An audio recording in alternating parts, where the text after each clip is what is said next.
చందమామ కథలు. పిశాచాల పుణ్యం. పూర్వం గోపవరం అనే పల్లెలో మాధవుడు అనే 18 ఏళ్ల వయసువాడు ఒకడుండేవాడు. వాడు చాలా మంచివాడు. తెల్లనివన్నీ పాలు, నల్లనివన్నీ నీళ్లు అనుకునేంత అమాయకుడు. చిన్నప్పుడే తల్లి తండ్రి పోగా వాణ్ణి అవ్వ 10 ఏళ్ల వయసు దాకా సాకి తను కన్ను మూసింది. అవ్వ పోయాక పూర్తిగా దిక్కులేని వాడైన మాధవుడు పల్లెలోని 4-5 కలిగిన కుటుంబాలకు ఓపికన్నంత చాకిరీ చేస్తూ వాళ్ళు పశువులను పల్లెకు దూరంగా ఉన్న చిట్టడవి ప్రాంతాన మేపుతూ వాళ్ళు పెట్టే పట్టెడు మెతుకుల్నే పరమాన్నంగా ఆరగిస్తూ ఆనందంగా కాలం గడుపుతూ ఉండేవాడు. ఒక రోజున వాడు ఎప్పట్లాగే పాటలు పాడుకుంటూ పశువులతో పాటు అటు ఇటు తిరుగుతూ ఉండగా దాపులనున్న ఒక పెద్ద మర్రి చెట్టు మీద బద్ధకంగా పడుకుని ఉన్న పిశాచం ఒకటి కొత్తగా తనతో సావాసానికి వచ్చిన మరొక పిశాచంతో, ఆ కుర్రవాడి కంఠస్వరం ఎంత బాగుందో విన్నావా? వాడు రోజు ఇటువైపే వస్తాడు. వాడి పాట వింటుంటే ఆకలి దప్పులుండవనుకో అన్నది. అందుకు కొత్త పిశాచం, వాడి పక్క పల్లె కుర్రాడే మాధవుడు, దిక్కు మొక్కు లేనివాడు. వాడి కంఠస్వరమే కాదు, మనసు కూడా మహా దొడ్డది. వాడి మంచితనాన్ని అలుసుగా తీసుకుని వాడి చేత వెట్టి చాకరీ చేయించుకుంటున్న మహానుభావులు కూడా లేకపోలేదు అంటూ వాణ్ణి గురించిన వివరాలు చెప్పింది. అంతా శ్రద్ధగా విన్న పాత పిశాచం, నీ మాటలు వింటుంటే నాకు ఒక మంచి ఆలోచన వచ్చింది. పాపాలు చేసి పిశాచాలమైన మనం ఈ బతుకు నుంచి విముక్తి పొందాలంటే పుణ్యకార్యాలు ఏమైనా చెయ్యాలి కదా అన్నది.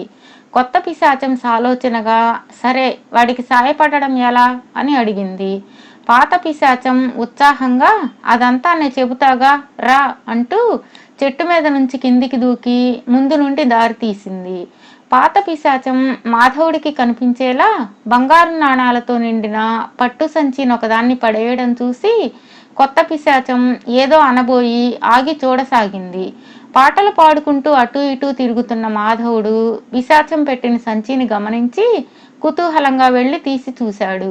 వాడు సంచిలో ఉన్న బంగారు నాణాలను చూస్తూనే, అయ్య బాబోయ్, ఎన్ని బంగారు నాణాలు అంటూ పెద్దగా అరిచి ఒక క్షణం ఆశ్చర్యపోయి, పాపం ఎవరో పారేసుకుని ఉంటారు, గ్రామ పెద్దకు అప్పచెబితే ఎవరో కనుక్కొని ఇచ్చేస్తాడు అనుకుంటూ సంచిని తన తలగొడ్డలో చుట్టి దాన్ని నడుముకు కట్టుకున్నాడు. ఇది చూస్తూనే పాత పిశాచం ఉస్సురంటూ, వీడింత మతిలేని వాడు అనుకోలేదు, ఇప్పుడు ఈ బంగారం అంతా పట్టుకెళ్ళి గ్రామ పెద్దకిస్తాడు కాబోలు అన్నది.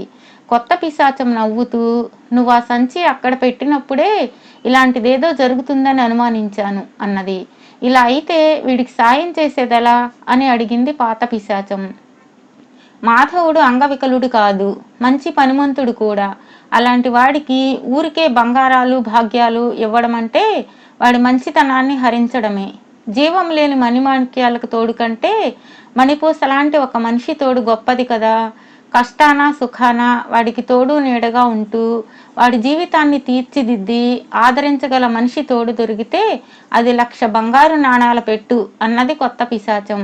అందుకు పాత పిశాచం కాస్త ఉక్రోషంగా, ఇలాంటి నీతులన్నీ నాకు తెలుసు, ఇప్పుడు వాడికి ఏ రకంగా సాయపడగలమో కాస్త చెప్పు చాలు అన్నది.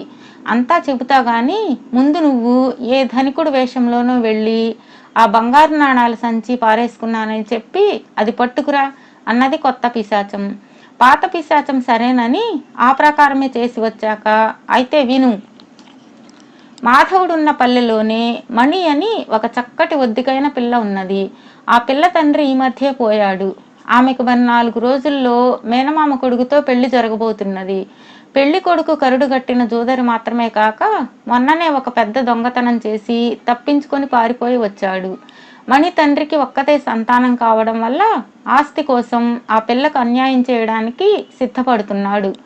ఉన్న ఊళ్ళో అయితే రక్షక భటులు కొడుకు కోసం రావచ్చునన్న భయంతో పెళ్లివారు 10 రోజుల కిందటే మణి ఇంటికి వచ్చి తిష్ట వేసి కూర్చున్నారు. రక్షక భటులు దొంగ ఈ పల్లెకేసి పారిపోయి వచ్చాడని తెలిసి డొంక మార్గాన వస్తున్నారు. ఇప్పుడు మనం ఇలా చేద్దాం అని పాత పిశాచం చెవిలో రహస్యంగా ఏదో చెప్పింది. ఆ మరుక్షణం పిశాచాలు 2 ఇరువైపులా ముళ్ళ పొదలతో కిక్కిరిసి ఉన్న డొంక మార్గంలో ఒకటి గుర్రంగాను మరొకటి భుజాన్నించి వేలాడుతున్న పెద్ద మూటతో అటు ఇటు బెదురుగా చూస్తూ దొంగలుగాను ప్రత్యక్షమయ్యాయి. అంత దూరాన చేతిలో ఉన్న లాఠీలను ఊపుకుంటూ వస్తున్న రక్షక భటులు గుర్రం, దొంగ రూపాలలో ఉన్న పిశాచాలను చూస్తూనే, ఆహా, దొరికితివిరా దొంగ, 7-14 స్తంభాల దివాను గారి అంత పెద్ద లోగిలి ఇంట్లోనే జొరబడి దొంగతనం చేస్తావా, సాహసివిరా, ఆగు అంటూ పరిగెత్తి రాసాగారు. గుర్రం రూపంలో ఉన్న పాత పిశాచం, దొంగ రూపంలో దాని మీద కూర్చుని ఉన్న కొత్త పిశాచం పల్లెకేసి దౌడు తీయసాగాయి. రక్షక భటులు వాటిని తరుముకుంటూ వచ్చి పెళ్లి వాళ్ళున్న ఇంటి ఆవరణలో అవి ప్రవేశించగానే వెనుకగా వాళ్ళు అక్కడికి చేరారు. ఈ లోపల పాత కొత్త పిశాచాలు రెండు తమ రూపాలను మార్చుకొని పెళ్లి కొడుకును, అక్కడ ఉన్న పెద్ద ముత్తైదువును ఆవహించాయి. రక్షక భటులు పెళ్లి పందిట్లోకి రావడం చూస్తూనే పెళ్లి కొడుకు రౌద్రంగా, మీరెవరు, ఎవరి తరపు బంధువులు అని అడిగాడు. ఆ ప్రశ్నకు రక్షక భటుల్లో ఒకడు కోపంగా, మేం రక్షక భటులం, దొంగలకు తోడుమోతులకు తప్ప అందరికీ బంధువులమే.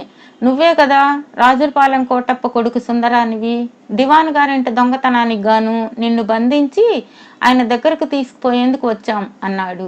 ఆ మాట వింటూనే సుందరం తండ్రి కోటప్ప, నా కొడుకు దొంగ అంటే నేను ఒప్పుకోను, ఏమైనా ముందు పెళ్లి కూతురు మెడలో ఆ 3 ముళ్ళు వేయనీయండి, తర్వాత సంగతి మాట్లాడుకుందాం అన్నాడు.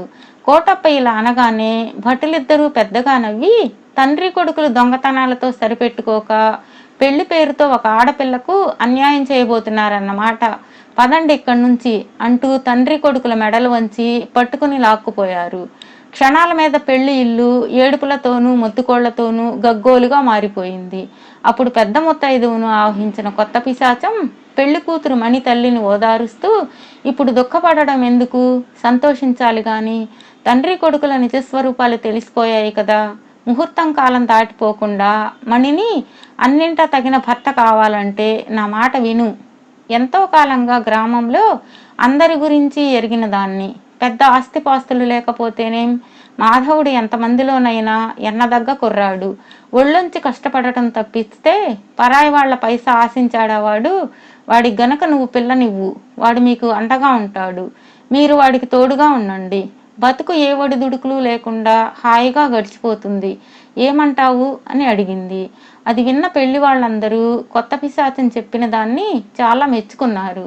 పెళ్లి కూతురు మణి కూడా కళ్ళనీళ్లు ఒత్తుకుంటూ, మాధవుడు ఎంత మంచివాడో నాకు తెలుసు, నన్ను పెళ్లాడడానికి అతను ఒప్పుకుంటే అది నా అదృష్టం అనుకుంటాను అన్నది.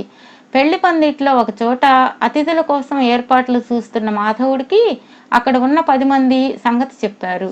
వాడు క్షణకాలం ఆశ్చర్యంతో బెదురుచూపులు చూసినా తర్వాత ఆనందంగా మణితో పెళ్లికి అంగీకరించాడు. గ్రామం వాళ్ళందరూ మాధవుడి పట్ల అభిమానం చూపిస్తూ ముహూర్త సమయానికి మణితో మాధవుడి పెళ్లి జరిపించారు. ఇదంతా కళ్ళారా చూసిన పిశాచాలు ఇన్నాళ్లకు తాము ఒక మంచి పని చేసి ఎంతో కొంత పుణ్యం సంపాదించుకోగలిగామని చాలా ఆనందించాయి.